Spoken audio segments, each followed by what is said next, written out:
समय हम लोग पीपीगंज में मौजूद हैं। जी हाँ, जनपद गोरखपुर के पीपीगंज में। जी हाँ, विधायक कंपेयरगंज के विधायक के द्वारा आरोप लगाया गया था जिस राजीव रंजन चौधरी पे कि उनके द्वारा हमें जान का खतरा है, उसी राजीव रंजन चौधरी के पास हम लोग मौजूद हैं। जी हाँ, ये वही राजीव रंजन चौधरी हैं जिन्होंने विधायकी के चुनाव में अपना तन मन धन लगाकर विधायक का फतेह बहादुर सिंह का साथ दिया था। लेकिन आखिर क्या कारण हुआ कि विधायक इस समय इन्हीं के ऊपर अपने जान का खतरा बता रहे हैं, इन्हीं से राजीव रंजन चौधरी जी से अपने जान का खतरा बता रहे हैं। तो राजीव रंजन चौधरी जी हमारे साथ जुड़े हुए हैं, इनसे बातचीत करेंगे और इनका भी दर्द सुनेंगे कि आखिर क्या कारण रहा कि दूरियां बढ़ती चली गई। राजीव रंजन जी, बहुत बहुत स्वागत है आपका हमारे चैनल में। आपसे पूरा हिस्ट्री जानना चाहते हैं उस विधायकी के चुनाव से लेके अब तक क्या ऐसी परिस्थिति बनी और क्या बिगड़ी कि दूरियां बढ़ती चली गई आप में और फतेह बहादुर सिंह में।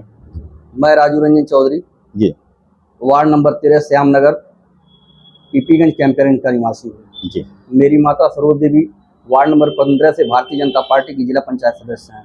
मैं उनका प्रतिनिधित्व करता हूँ। 2023 में नगर पंचायत का चुनाव आया। उस समय फतेह बहादुर सिंह हमको बुलाए और कहे कि तुम चुनाव मत लड़ो। मैं उनकी बात नहीं माना। मैंने अपनी पत्नी को नगर पंचायत के चुनाव मैदान में उतारा और चुनाव लड़े हम लोग। चुनाव बहुत कम अंतर से चुनाव हम हार गए। उसके बाद भी हमारी भारतीय जनता पार्टी से दूरी नहीं बढ़ी है। हम उसके कहीं ना कहीं सहयोगी बन के रहे। इनके विधानसभा चुनाव में, इनके जिला पंचायत अध्यक्ष के चुनाव में, सारे चुनाव में राजीव रंजन चौधरी पूर्ण रूप से कंधे से कंधा मिलाकर चल रहे थे। उस समय मैं अपराधी नहीं था।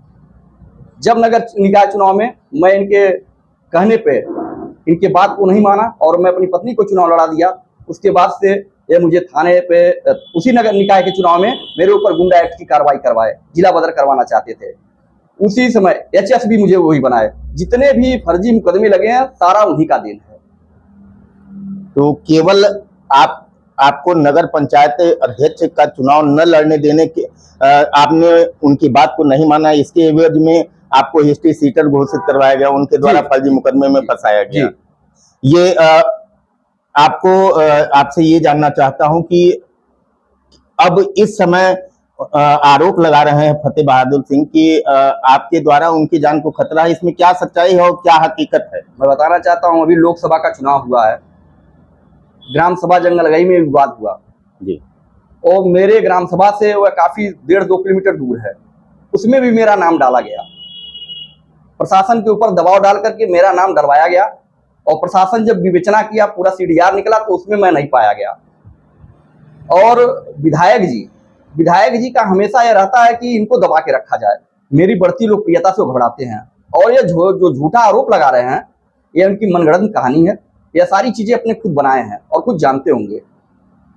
तो आप क्या कहना चाहते हैं हमारे दर्शकों से कि राजनीति का ये जो खेल है जिसमें आपको मोहरा बना दिया गया, आपकी बढ़ती लोकप्रियता को देखते हुए आपको ढकेलने का काम और आपके ऊपर फर्जी मुकदमे में आपको फंसाया गया, इसके बारे में हमारे दर्शकों को और जानकारी दें। मुझे फर्जी मुकदमे में फंसाया गया। प्रशासन ने एक अच्छी व्यवस्था से उसकी जांच की जिसमें मैं निर्दोष पाया गया। और परम पूज्य महंत महाराज जी के सरकार में और प्रशासन के चुस्त व्यवस्था में सारी चीजें हो रही हैं और इसमें भी वो चाह रहे थे किसी फर्जी तरीके से फंसा करके इनका इनकाउंटर करवा दिया जाए। ये इनकी भूमिका थी।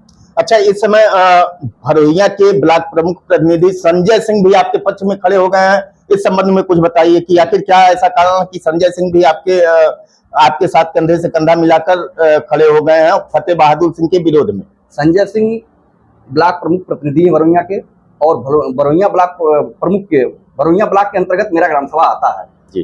तो संजय सिंह कहीं ना कहीं सही का साथ दे रहे हैं। जो गलत है वो गलत है। उनको भी कहीं ना कहीं से पता चला होगा कि राजीव रंजन के ऊपर फर्जी मुकदमा लगाया जा रहा है, इसलिए खुल के सामने आए। अच्छा, आपके साथ जनसैलाब है जी, इधर की पूरी जनता आपके साथ है जी। और देखने में ये भी आ रहा है कि सोशल मीडिया पे जितने पोस्ट फतेह बहादुर सिंह की तरफ से हो रहे हैं उसका 10 गुना 20 गुना पोस्ट आपके सपोर्ट में हो रहा है। तो कहीं यही लोकप्रियता तो नहीं है जो फतेह बहादुर सिंह को सता रही है? जी, आपने सही कहा।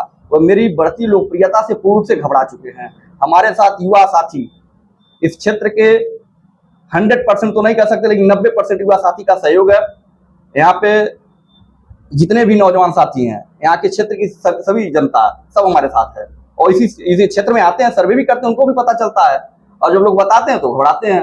तो आए दिन कहीं ना कहीं चाहते हैं कि उनको बुरी तरह फंसा दें, और प्रयास भी करते हैं। और आप लोग को मैं एक चीज और बताना चाहता हूँ, पीपीगंज थाने पर मुझे 1 साल से उन्हीं के दबाव में भुइयां बैठाया जाता है। अच्छा जी। अभी इस समय महाराज जी माननीय मुख्यमंत्री योगी आदित्यनाथ जी जनपद में मौजूद हैं, गोरखपुर जनपद में, तो क्या आपके मुलाकात का कोई प्रोग्राम बन रहा है उनसे? मुलाकात का प्रोग्राम बन रहा है, हम लोग जाएंगे भी, मुलाकात भी महाराज जी से करेंगे, अपनी बातों को भी रखेंगे, अपनी बातों को रखेंगे, उनसे अपने सुरक्षा के, अपने पूरे परिवार की सुरक्षा की मांग भी करेंगे। जी, हमसे बात करने के लिए बहुत बहुत धन्यवाद।